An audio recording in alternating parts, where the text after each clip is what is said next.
many artists use just go make it for yourself as an excuse to not do the thing that they actually want. I think every artist wants to stay true to their artistic vision.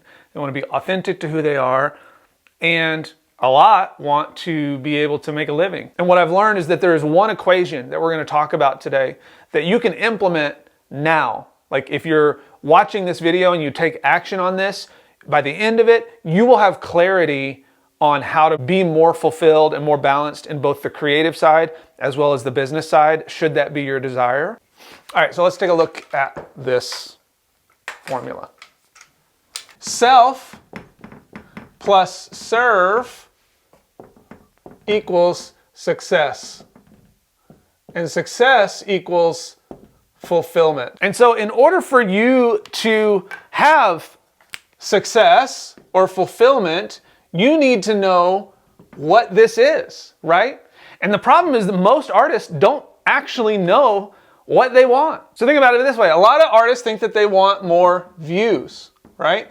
Well, they go and they do the tactics that they think will equal views, right? And the problem is that these tactics right here, they don't align with who you are. They're just what someone else has told you that you should be doing. So you don't actually enjoy these, but you do them anyway. And then what happens? Well, you don't get any views, right? And now it's a lose-lose because you've not gotten any views and you're using tactics that you don't like. And so what do? You quit. You stop doing any of this stuff and you say, well, I'll just go make it for me. Or maybe you get views, right?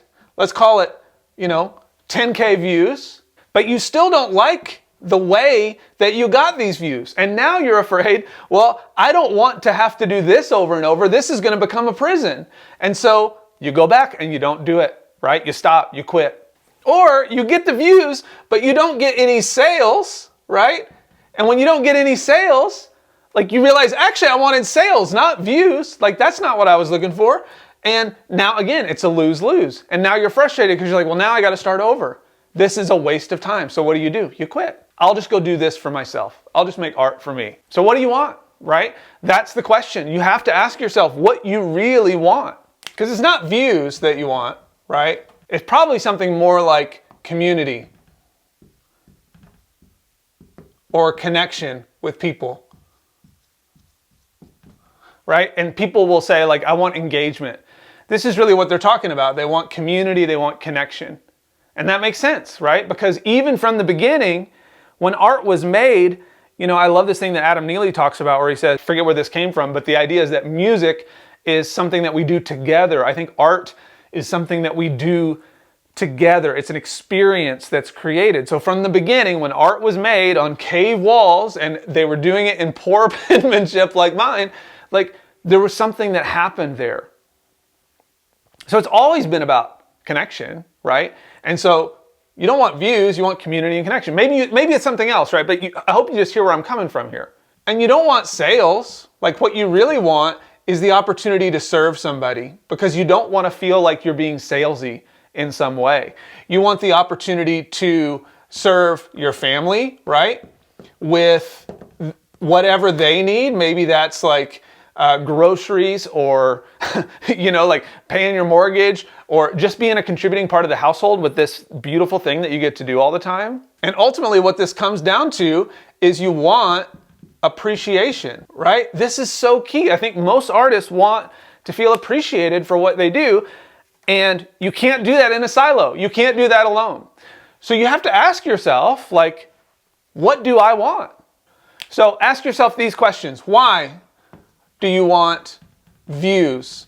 Why do you want sales, right? What are these things going to give you? Whatever it is that you're trying to get, that you're striving for, ask yourself why you want those things. What will those things give you? Is it connection, community, your family appreciating what you do? Maybe that's where you need to go. Okay, then you have to ask yourself another question. How do you get there? What is the fastest way to get there that's the most fun Can you believe it that we have to actually enjoy this process of like creating a creative business for it to work out? Nuts so, right? It's weird to think about. And then I want you to ask this question. Where does it already exist? This is big because a lot of us are looking for evidence that it won't work rather than evidence that it is working. And so if you said, well, I want connection, then ask yourself, where is there evidence that connection already is existing somewhere? If you said, I want sales, where is there evidence that you're one step closer to getting sales? And then that will help you see maybe, potentially here, that those were maybe the fast or fun ways to do that. That you have like a step in the right direction, a foot that you can put forward that is not rebuilding an entire process. So back to our equation here. So we have our self plus serve equals success. So your success is what is beneath the money, the views, right? What is here? That's what success is. And you can ask yourself, where does it exist? And then the self, which we've already figured out, is simply what is the fastest and most fun way that will allow you to get to here. And how can you do more of that? How can you refine that process? Because now you've got something that fulfills you because it's fun, it's getting you what you want, and it's easy, right? We all have these zones of geniuses, these things that we're already good at. Many of us are just afraid to lean into them. But what about this service part, right? Because we need to be able to make some money because the money not only serves our mission, not only serves what success is for us, but it also just is a proof of concept. It shows, that what you're doing is worth doing in some way. It's not the end result, mind you. That's why we're looking underneath and asking where this already exists. Because then you are still making it for you, and now you're asking, all right, how does it serve others? And this is where we bring other people in. And here's a question I want you to ask. How do you change your little corner of the world? Right? How do you change this little area right here? What have you gone through that as an artist you would like to stand for, that you'd like to stand against? Is it anxiety, depression? Maybe it's something as simple as like being a great dog owner.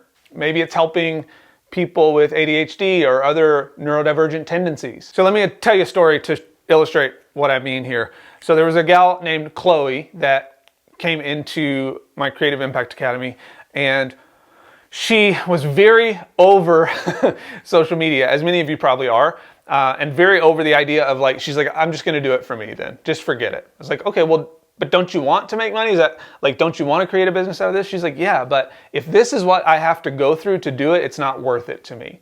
And so I asked her what it was, and she said, well, social media just feels inauthentic. It feels like I don't want to feed that beast. I don't want to be fighting this algorithm. And we really shifted her perspective by saying, well, what would you want to achieve using this tool? Like if you had your way, what would you really start to change for people? And she mapped out this entire outline of how she would like to change people's minds around the way they see the life they live. And she asked herself, like, how can I make this fun, right?